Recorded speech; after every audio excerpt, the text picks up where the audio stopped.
Kapoor, the Group CEO of Puravankara, is joining us to talk to us about their sales figures because those have been very impressive in the quarter gone by. Abhishek, hi, good to be speaking with you. In an otherwise weak market, your stock has been holding up with a gain of 7% due to the strong performance in Q4, and in fact, FY24 as a whole has been very stellar for you. But now, since we're into FY25, the question and the ball, moves on to FY25. What kind of growth should we envisage here? Because of course, the base has also inched higher for you, right? Right, Anish. Thank you for having me on the show. From the last year's performance, right, it's been quite impressive. We are quite excited with what we have achieved so far. There is clearly a plan in place for the next year, and obviously it's a much larger base. The performance has to be commensurate to what's happening in the market. The fact that there is consolidation, our target will definitely be to beat what market growth is, to get more and more market share. So we are in the process. I think we will make the announcements of new launches post the board meeting around 20th of May. And then we can talk a little more about what we're expecting for the next financial year. Right, Abhishek, good afternoon. This is Vinny joining in the conversation as well. You said, there are launches that you all will announce as well. But how is the pipeline in terms of GDV? Any indication on that? And what is it that we could be expecting there? Look, last year we had a plan to launch about 15 million square foot, of which we launched 10 million square foot. So there's clearly a spillover of about 5 million square foot that's going to come through. Though we launched 10 million square foot, we kind of met our internal targets of pre-sales from the 10 million square foot itself. So that 5 million square foot gets added for sure. And then, of course, we will add new launches to it from within our current pipeline, which will be another 30 million square foot, which is our land bank. From that, we will add. So I think we can have a little more detailed conversation. Obviously, we don't give guidance on the annual numbers, but what we do announce is the new launches. And these launches will be largely in south and west of India, including new redevelopment project that we have acquired in Lokhandwala in Mumbai. So we are looking at a whole bunch of launches coming in south and west. We'll talk a little more detail post 20. Okay, we'll wait for that. But you said a lot of launches in the south and west. Do you mean Mumbai also specifically, because you had forayed into Mumbai, or you had plans to kind of make a big entry here? Talk to us about that. Are you doing it alone? Are you probably doing it in a joint venture with someone? And what kind of properties are you looking at in Mumbai? Is it going to be the affordable category? Is it going to be a bit more luxury? So Bombay, we've already acquired one project, redevelopment project in Lokhandwala.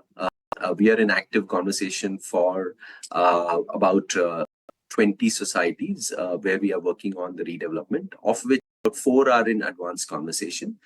We are hoping that we will be able to include some of the transactions in this quarter and share with a few. Our goal clearly is to look at development as a mainstay strategy as far as Mumbai is concerned.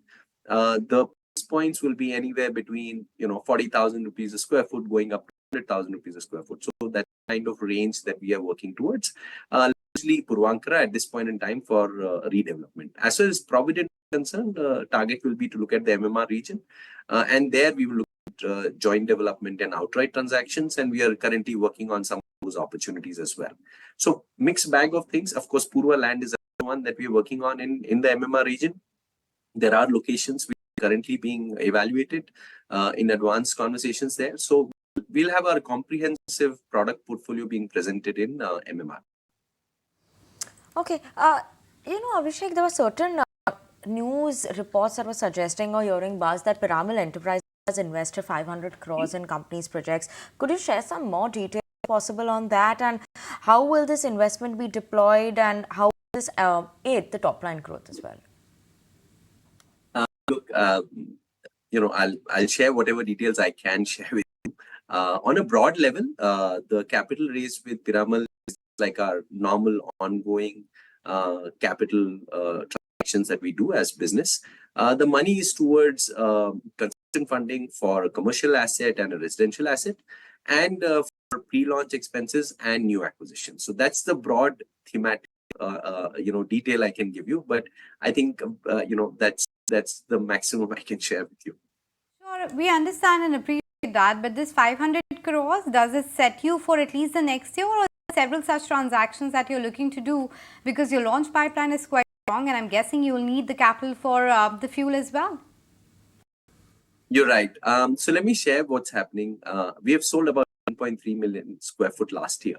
Obviously, our target will be of the 2 million that we have launched last year, we should replace that inventory right away. So the goal will be to deploy capital towards achieving that goal. Having said that, our cash flows, internal accruals have been very strong. We collected over 3,600 crores last year. And in fact, over 1,000 crores last quarter itself. So keeping that internal accruals in mind, obviously some cash flow requirement. Also the fact that we are looking at redeploying capital between different geographies. For example, as I mentioned earlier, if West Mumbai and Pune is going to be a large amount of investment, then the capital has to come from somewhere, and which is obviously going to be reallocated from the geography point of view. So hence saying that, I think there will be transactions that will be required to be done to make sure growth is not hampered and new acquisition continue to be in the play. Sure. And Abhishek, lastly, let's just talk about, obviously we do have the elections coming in, but no matter what manifesto you see, infra is going to be there. The real estate development, that's going to continue. What is it that at industry level growth that you're expecting to see? In the last couple of years also, when you look at it, the company has managed to see growth of around 30% in the last year. Do you think we could see higher growth in the next 5 years if we are expecting that?